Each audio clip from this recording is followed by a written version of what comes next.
presenting with me. We finished up a session on completion tracking, and now we're going to start a session on making your Moodle mobile.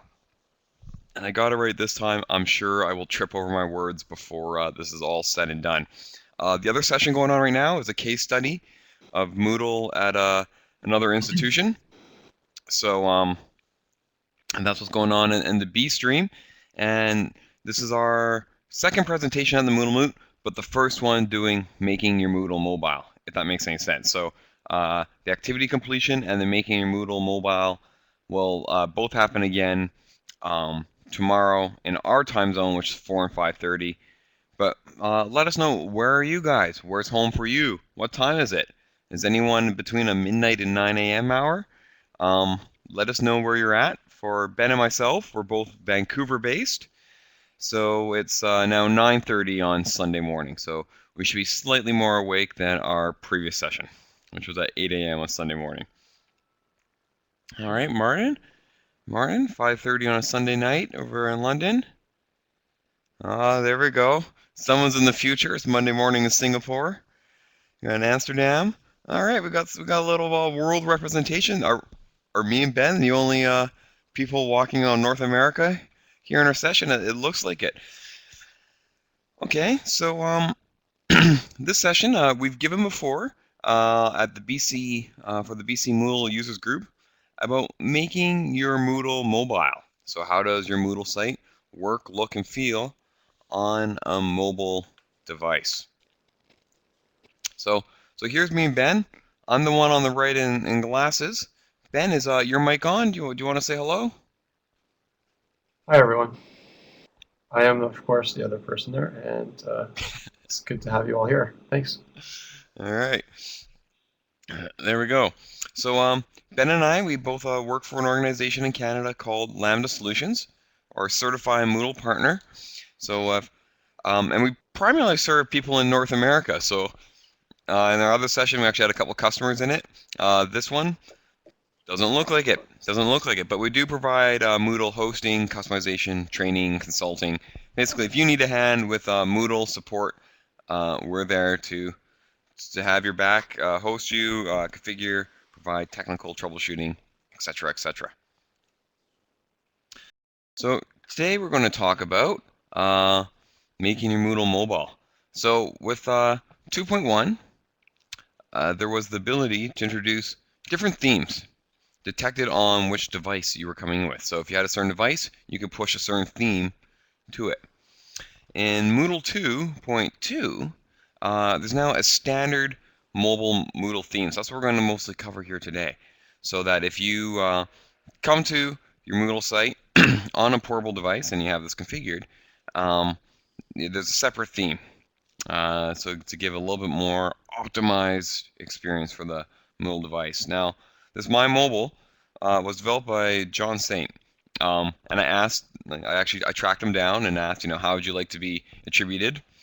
And that's all he said. And apparently he's doing some other work on some backend stuff for 2.3. So this is based as of Moodle 2.2, how the mobile settings are set up and work and function.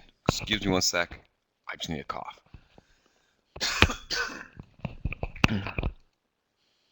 There we go.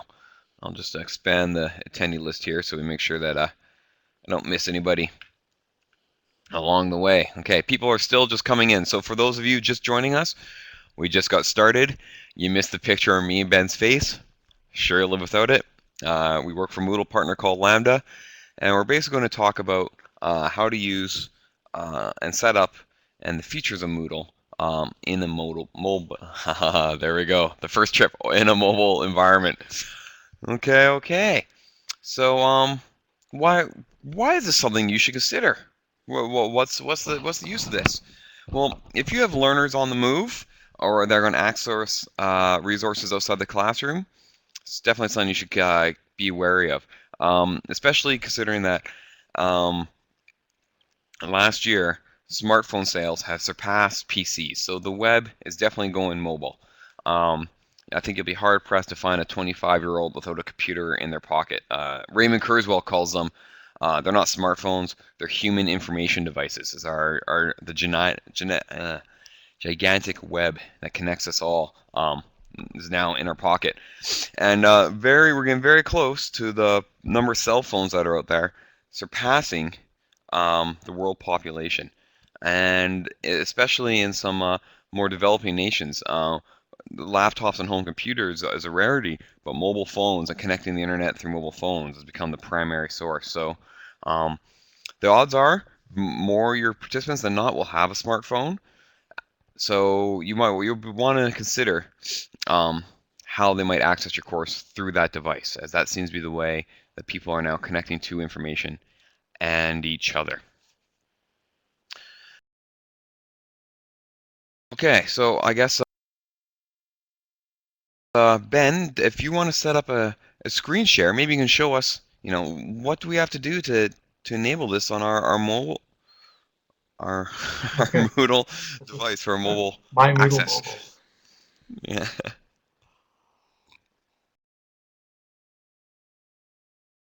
Okay, bear with me here while I set up my screen. I should have that started for you in a Yeah. moment.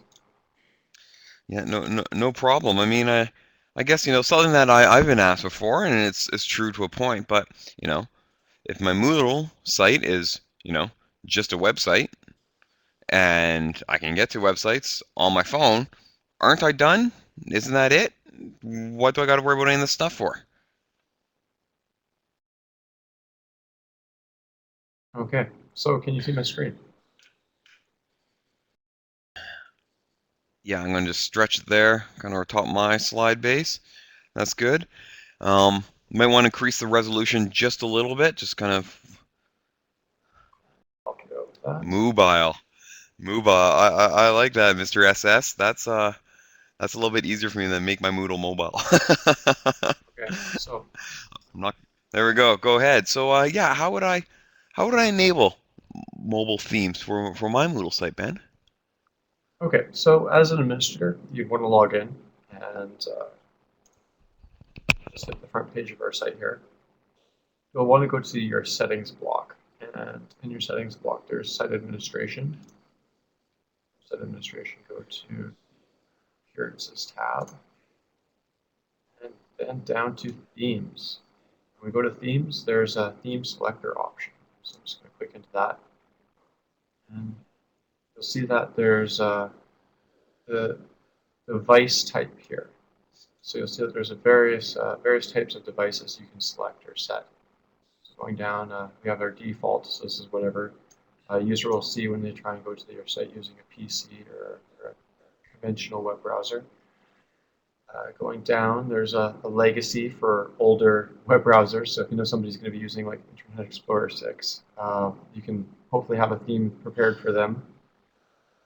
Going down, of course, here is the mobile one. And we have a theme selected right here for it, but I'll show you how to change that. Of course, our last device detection is for tablets, as seen here. So the My Mobile Moodle theme does work for tablets, and it also works for your smartphone. And if you were to select or set your theme for this device type, you just hit the Select Theme button here at the side. What this does is it'll load a list of all the themes on your site, and you can scroll through. We have the various ones set up. But you can go down, and it should indicate which theme is being currently used. Way down here. And we see that we have our My Mobile theme set. So if we wanted to select a different theme or set a different theme, we always just click on the Use This Theme button, and that will select that theme and start using that theme for wherever that device is detected. Okay. Do some basic mobile themes they come with Moodle 2.2 as part of core? Yes, that's correct. As part of the 2.2 system, the My Moodle mobile theme does come as part of the core theme packages or part of the core themes, so it is possible to use it right off the bat. So this detects as a mobile device. So if I have an iPhone that that works. Android, it doesn't matter my device. Uh, yeah, the nice thing about using this this My Moodle mobile theme in comparison to an app is the theme is cross-form friendly. So it works on your iPhone, it works on an Android application, and most other. Those are the two that's been primarily tested on, but it should, in theory, work with other web browsers that are mobile-based too. Okay, great. Well, I think what we should do is maybe take a look at how this looks on a mobile device here. So I got some screenshots. So I'm going to try to hide yours here, Ben. All right, I'll stop my sharing, and that Um, should give you a little more freedom there. okay, so I think our slides are back up there, guys. You should see that. So when you go into your course, and I've tried running this on an emulator before in a live session, didn't work. So I've done screenshots here. So we're slightly constrained about what we can show based on my screenshots. If you have questions, we'll do best to um, answer along the way. So feel free to shoot questions in the chat, and we'll address them as they come up. Um, I'm not sure if I have markup tools here. Uh, I do. Okay, let's try drawing. You're going to find out why I am the worst person in the world to play draw some with. Pretty quick here. Um, I guess at the top. Oh, that's not a. There we go. I got a navigation button. This is your navigation sort of drop-down menu, and it kind of works in the layers that you go through your course. So like if you're in your course and you connect it, it'll take you back to your course main page. Or in a resource, you click that and it shows. So you actually have pretty good navigation control. It's somewhat hidden up here in this navigation button. But this is kind of your way to kind of get around in your course. If you use completion tracking, if you were in our last session there, it would show actually completion tracking um, on your course resources. So the completion tracking does actually work in a mobile device in your mobile environment. Um, the settings is very, very detailed implemented. Any sort of setting you can pretty much make on your account, you can also do on your mobile device. So the settings is actually quite in depth. Um, Almost too much for a mobile device, but it's very, very thoroughly implemented. And I think they've done the a. designers Sorry, yeah, go ahead, Ben. recommend. I was just gonna put a little note in there. I think the designer of the theme is recommended to mostly use it to facilitate and learn versus trying to administer or do complicated settings on a mobile device. Yeah. We'll dig in this a little bit too, but I would, yeah, certainly say the mobile theme is meant more for the sort of student role or perhaps teacher role, but not the administrator role. Um, there is another iMoot session on designing for a mobile device. Again, I'm terrible with names. I can't remember who's doing it. But if you actually look in our session Moodle course, I put a link to his course there. So if this kind of wets your whistle, you're interested for more, there's a whole course specifically around designing for it. We're going to cover some of that stuff here too. But yeah, the mobile theme isn't your let's create resources view. That's for sure. Okay. Now the nice thing that you'll like a lot of good mobile sites is your course pretty much takes up that main center bit of your plane. So a lot of the side blocks and stuff, they're tucked away in this blocks button. So your meat and potatoes, your main course stuff appears in the middle. So that can certainly make it a lot easier in terms of accessing resources and seeing where you're at. Okay, so first resource, we're going to kind of go through some of the common resources that you might use in your environment and see how you look on a mobile theme. So the form works pretty well. Um, Fairly full featured. You can add new threads. You can reply to threads. Up there in the settings, you can actually set to subscribe, so to get emails for updates. Okay, so the form works pretty well.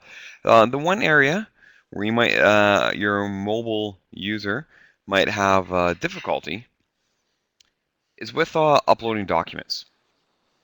And we'll come back to that a little bit too. But in terms of kind of basic form functions of kind of reading posts, replying to posts, creating new threads on your mobile device, you can do all that in the form.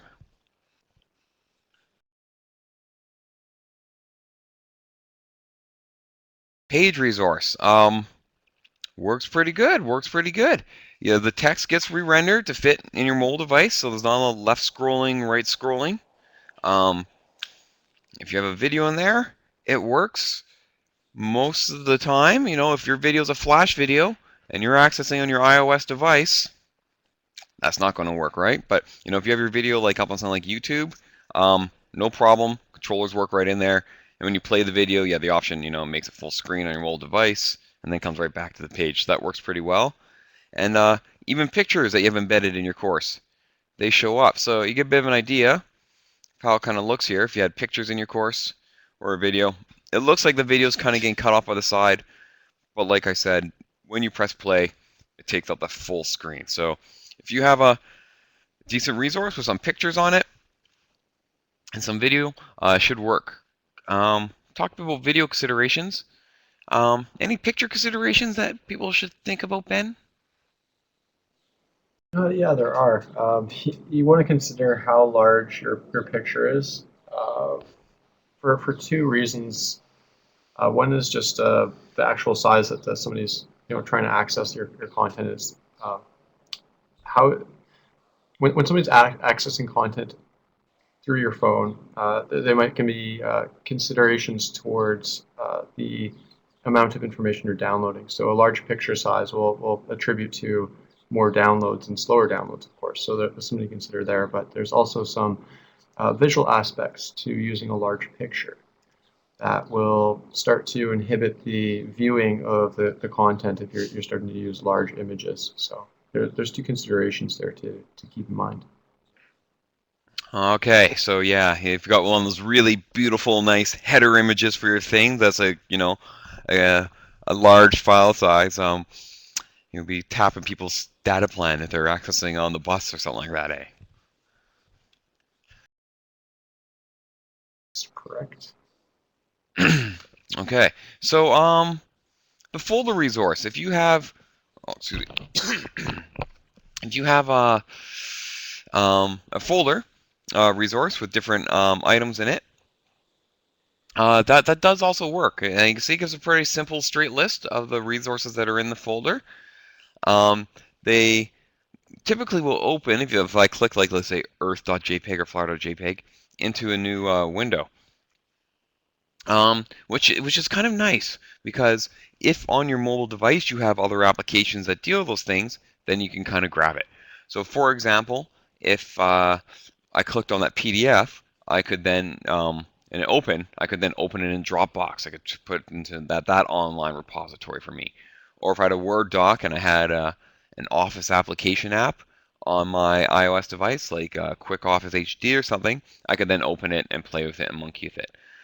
So if you choose kind of open in a new browser window, that'll kind of throw it and give your portable device the option to grab that and hook into it, and then use apps that are kind of utilize that file format. Okay. The book is very similar to the page resource. Scales the text nicely. Assuming they don't have some big picture, it's going to push the resolution way out. That's forced in. You have your book navigation here, right on the bottom, to kind of go forward to the next devices and next pages, sorry. And when you get to the last one, just like the book resource, on your regular Moodle page, you get that kind of up arrow and takes you back up to the course page. So the book resource also works very well in your mobile environment. Your assignment, all right? Let's get them to do some work. Your assignment does work in theory on your mobile device. The problem where people might hit a barrier or an issue is if you have an upload assignment, or if you're going to have something where upload a document, the file picker comes up, and the file picker isn't something that is well implemented for a mobile device. No, Thomas, we haven't covered lesson in mobile, and I don't know if I have a screenshot for it, so maybe we'll take some questions about how about this, how about that afterwards, and maybe we'll monkey with it. So the file picker is somewhere where you're going to hit some issues with assignment. First of all, it doesn't render nicely, so you got to kind of swipe left and swipe right. Okay. when you get into the file picker, if you have files in your repository, you can select them and add them. That's good. But you can't upload a file through it. That's where you're going to hit a barrier. There's no, you can, especially your iOS device, there's no sort of, root file storage system that you can then access. It's all app-based. So if someone's trying to upload something, they have to kind of put it up on Moodle beforehand, and then they can access it through their mobile device. And even when you use the file picker and you get out of it, it's kind of scrolled way up to the sides. You're kind of staring at some white screen. You got to kind of swipe over and find where you are. So if I think for the most part, if anyone's going to really hit a difficulty on a mobile device, it's going to be in this assignment area, especially if there's an upload file. So be wary of that.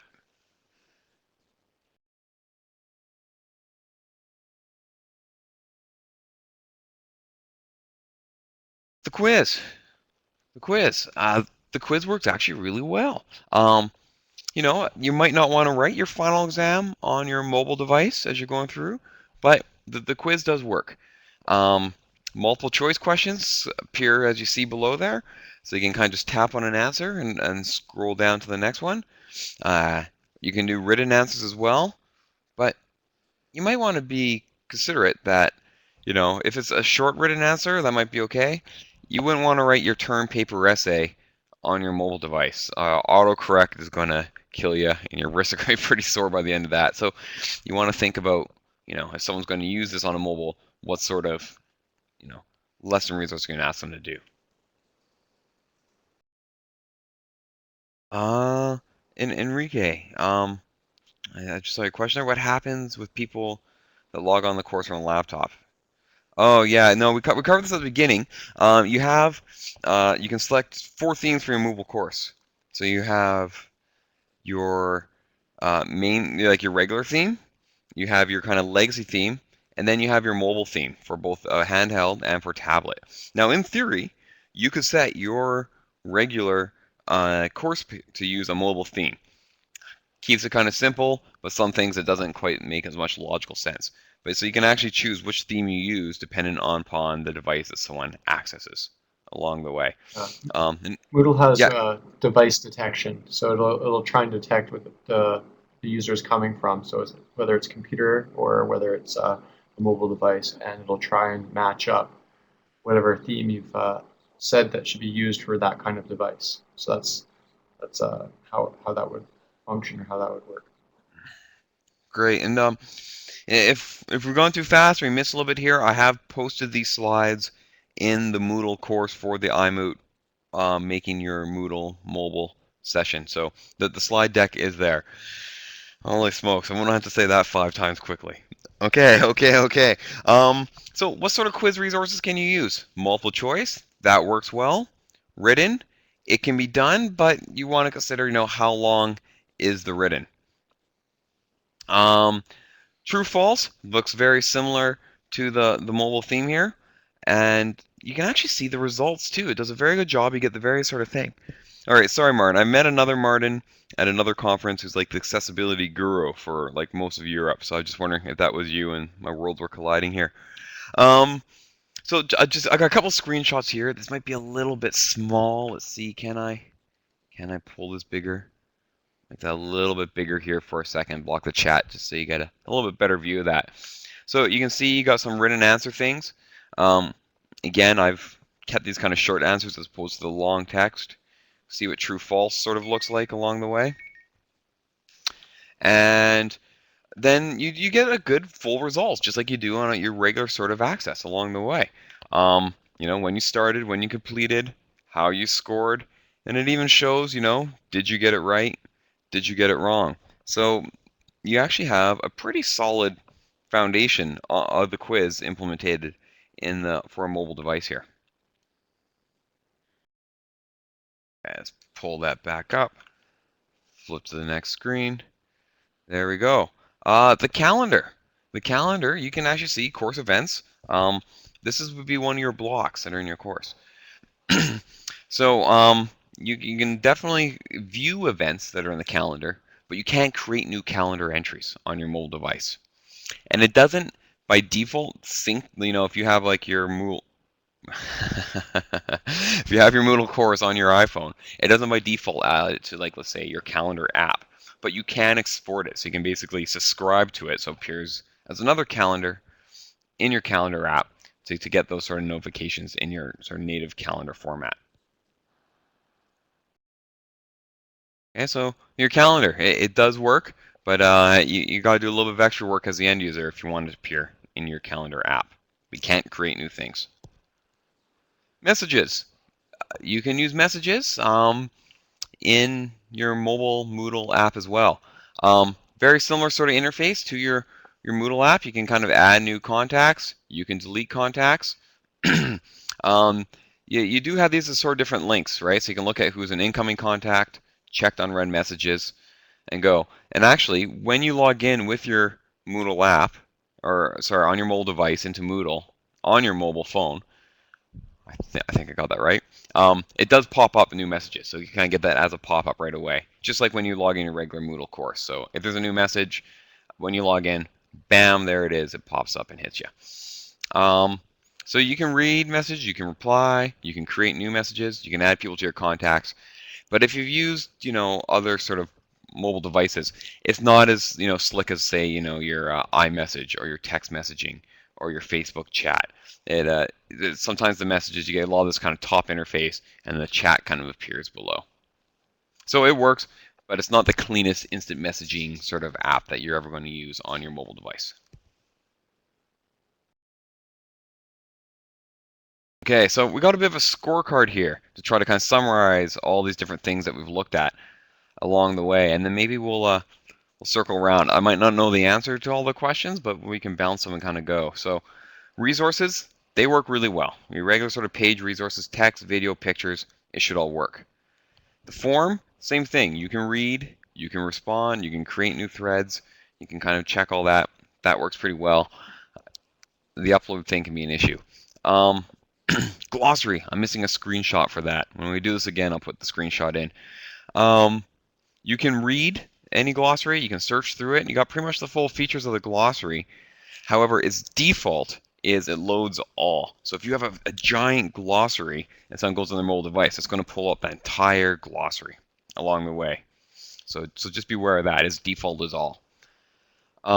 Folder, it works well, and as I mentioned earlier, it opens the resources from your folder in a new window, which is actually a good thing. It allows that to hook into other apps that you'd have on that device. The book's pretty straightforward. Like the resources, it works.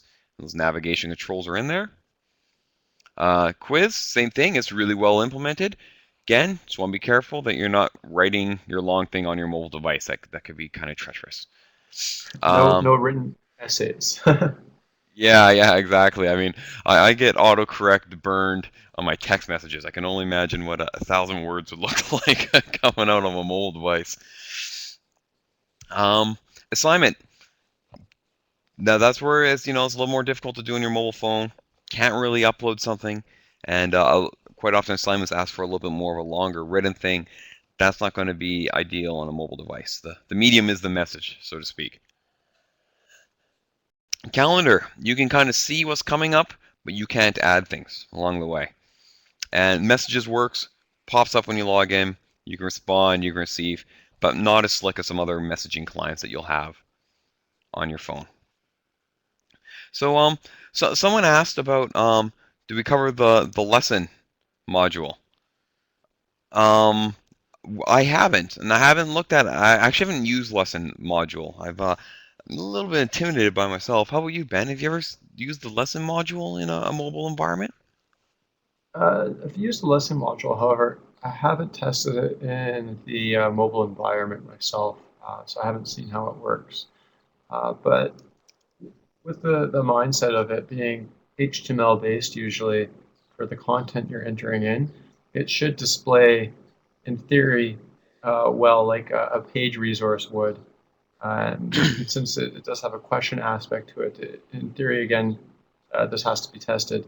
It should display a similar results to the quiz. So it should function well in theory. However, we still haven't tested that personally.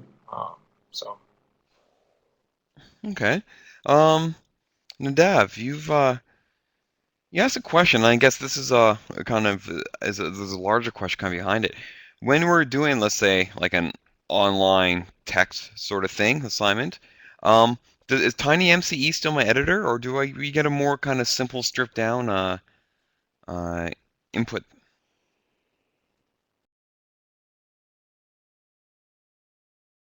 I believe it's more simplified, right? So Yeah, so like if you started, I think, working with, started to write something on the mobile, yeah, with TinyMCE you can install that plugin which allows you to save draft, but I think TinyMCE gets ripped out in the mobile theme. So you kind of just have like, just straight text. You don't have all the, bold and font size 43, yeah, etc., etc., etc. it's not there. So Okay. Oh, thanks, Gareth. Yeah, we're going to talk a little bit about. Yeah, no, that'd be nice, eh? Right? So you could kind of maybe, see it's on the mobile device that you're going through, kind of jot some notes, save it there, so you kind of could have it, and then when you get in front of, your nice full-size keyboard, you can kind of, build upon that. Doesn't look like that's there right now. And Gareth, excellent. Thank you for sharing that. Some other design considerations that doesn't necessarily work well in a collapsed topics format. So perhaps that'll be something that we'll see with 2.3 address more. Okay, yeah, I mean the need to do everything mobile, and this is actually a nice little segue here. Martin, thanks so much. Um, Mobile is great in some ways and has limitations in some ways.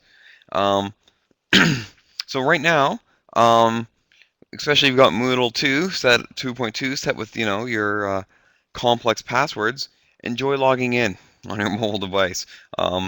Sometimes getting through that front door can be tricky. Um, Nature of the beast a little bit. As we mentioned, the file picker that can be troublesome for people. And yeah, Ben mentioned this earlier on that the student teacher role works really well. Admin designer role, not so much. And a couple other little issues. So yeah, Gareth mentioned about the collapsed topics problems. Ben, do you want to talk about any other sort of problems that you've seen on the mobile sort of device? yeah, and this may not be directly related to the current My Moodle mobile device, but a lot of times you'll find that when navigating to sites that have developed a mobile theme, that if you start to use the back and forth buttons of your browser, that it'll start to cause problems with possibly loading information incorrectly. So one thing I would recommend for any site you go to on a mobile device is to usually use the built-in navigation that they've provided you to navigate back and forth from the pages. That should help you with possibly avoiding some headaches with pages loading funny. So that's that navigation button that was along the top of all of our course pages there, right? Mhm. I definitely recommend that. Yeah. Okay. And I think you saw some issues with there's a certain browser security setting in the quiz that can sometimes not be nice on your iOS device. Yeah, the browser security will cause issues. It won't load and function very nicely on a iPhone or smartphone device. So that's something to consider with your quizzes if you do know that students are going to be taking them. Have some consideration too when you're using the browser security feature. Okay, great. Okay, so we talked about some of the limitations, but some best practices. And this theory area is kind of known as M learning as we've gone forward here. And I've put the link down that's in here in the course. I can't easily copy from Adobe connected to the chat box to give it to you guys, but it is in our course page. But from the top, so the medium is the message. So um, Ben, I'll tell you what, I'll bounce a couple things. You can tell me where you think would be good for a mobile device for someone that's on the bus using their 3G network. So I got an hour-long video of the course. Think that's a good thing to watch on my mobile device? If you have a huge data plan, go for it. But you might have some considerations put into there. You might want to break it into smaller parts, or perhaps you know uh, have your video used sparingly in a course, especially if you know that mobile devices are going to be used for viewing it, just because there's that load time, and there's also that band or data plan consideration right now for a lot of users out there. They have a limitation to how much they can view, so that's something to consider. Okay. How about if there was like an audio file on the course? Can I download that and save it to my phone to access later? Audio works well with the mobile. Um, Again, you want to consider the audience that you're reaching. So MP3 or MP4 works well, and YouTube works well. Some other audio formats, you may find that the student can't access them on their browser just because it doesn't have the ability to read that format. So that's something to consider there too, is the type of audio file that you're using. Okay, okay. And yeah, we got a bullet point here about linking resources instead of embedding it. Um, and then again, that's so it can kind of throw it out so other apps can grab into it as it kind of pushes to a new window. Um, so the course I got linked here, and again, it's in the iMoot course that we have here for mobile Moodle. Um, is another Moodle course based all around sort of design consideration and best practices in making mobile learning environments. It's a free course. It's open. You can go sign up anytime you want and work through it. So if you're starting to really dig deep on mobile, some excellent design considerations on things that you should be aware of as you go. Oh, isn't that that's your course? Well, there you go. See the worlds connect.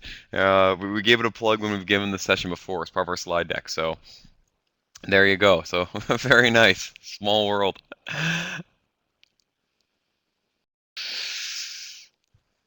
Okay, okay. So there's and Nadav, feel free as you got the course, you might have a short link to drop it in the chat box for people, and then kind of click it and bookmark it and check it out later on.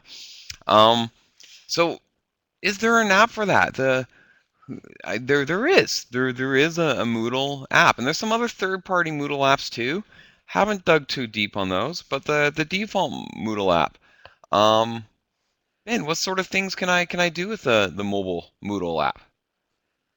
The mobile it's a trick to say. I think it's The called My Moodle, Moodle, isn't it? The app? yeah, the My Moodle app is handy for doing a few features that uh, you normally can't do on the My Moodle app, of course. So it allows you some different functionality sets, such as uploading pictures. You can see a participants list.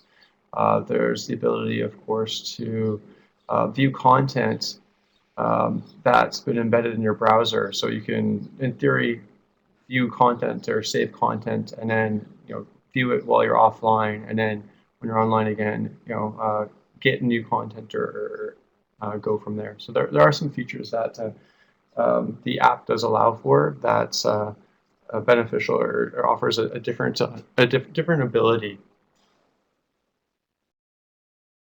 Yeah, the upload is I think the real big thing, right? Because the file picker causes issues in your mobile theme, but when you click the upload, it gives you kind of standard options that you're used to with a mobile device. I can upload a picture, or I can take a video right now and upload it.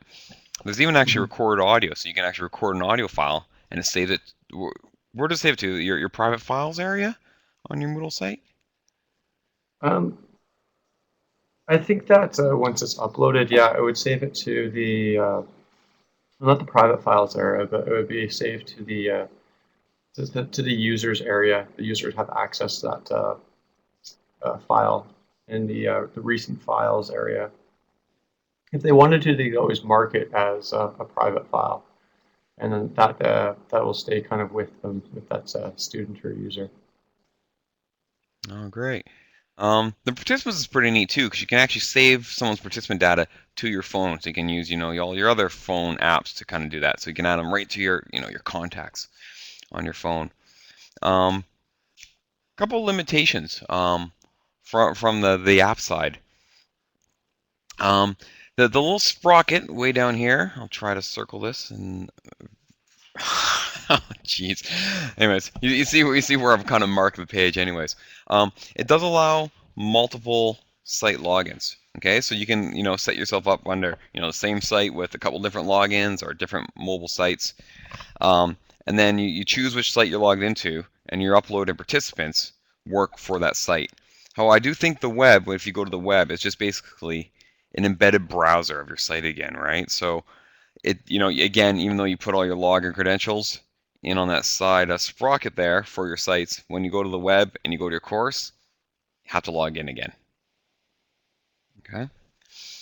And as of right now, last time I checked, this is still just available on your iOS device. So while we all know Apple's pretty big and made a lot of money, Android is just as prevalent, and there is no default My Moodle app.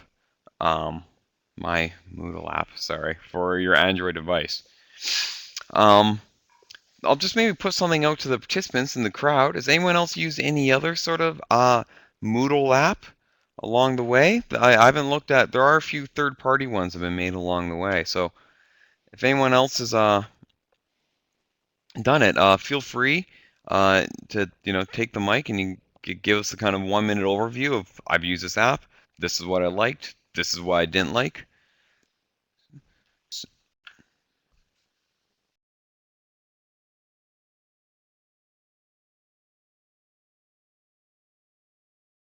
Okay. Well, thanks, Amir. Sue, I give you the microphone. Feel free if you would like.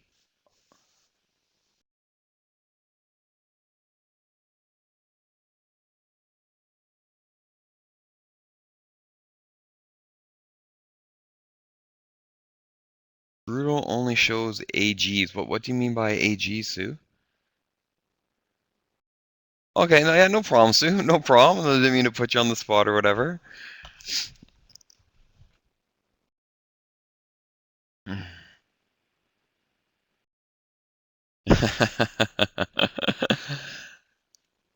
All right. Well, we'll push forward here. Any other sort of Assignments. assignments? Okay. Okay. Moodle HQ have prototype Android HTML5 app. So in development, they're on their way. And yeah, I've heard of MPage. I've heard of MTouch. Haven't used MPage. Haven't used MTouch. Not sure if anyone else has given these a go. So maybe for the next time around, we'll can take a peek at these RSR Moodle apps and get an idea of what works well and what kind of is trippy. Okay, well, does anyone have any questions before we? Oh, well, I did this in the other one. And anyone have any other sort of questions about mobile or any considerations or thoughts? Otherwise, we might wrap up a little bit early here.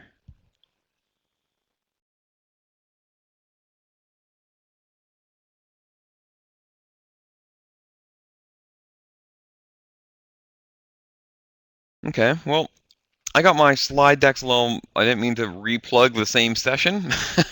uh, just before this, we did a session on activity completion. Okay. Now we'll do these one more time. So it's Sunday morning here in Vancouver. Monday afternoon at 4 o'clock, we're doing the activity completion session again. And at 5:30 then, we'll be doing the Moodle mobile session again. So and if you try anything along the way or see any best practice, please drop something in our forum. I added a QR code the students can scan and answer the questionnaire. Well, that's pretty cool, Nadav. Yeah, and I strongly recommend Nadav's course that he has done. Um, he did a really good. He's done a really good job of considerations for designing for mobile, and it is different. I'm a big believer that the medium is the message, and if you have people that are primarily going to accessing your course through a mobile device, you need to be aware of what works, what doesn't. Retention rates on phone learning is quite often less. There's some studies around that have been done. The fact that there's a lot less information you can see at a time. The retention's less. So in a Nadav session, give it a plug, Nadav. When and where? What time? Is it in a couple hours or is it in another day? Where's your session at?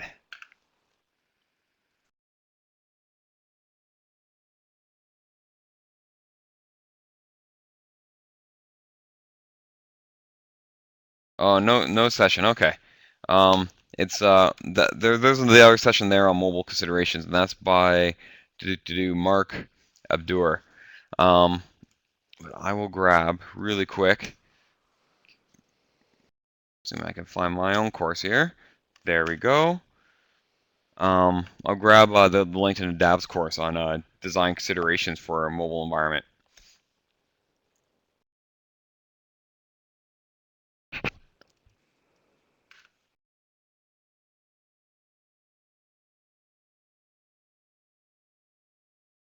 There we go. Okay, well, thanks so much for joining us, you guys. And a mostly international crowd, so that's pretty cool that we've reached kind of different people all over the place. So, thanks for attending. I hope you enjoy the rest of the iMoot. I was kind of surprised there wasn't more going on mobile, but there is another couple sessions, so check it out. And I'll catch you guys in another stream. You guys have a great day. And yeah, these slides, they're available in our iMoot course as well. So if you want the slides, take away the kind of the cheat sheet, go nuts. It's there for you. Hi guys, Shane here. Just wanted to thank Chad and Ben for taking the time out and sharing that with us. Thank you very much.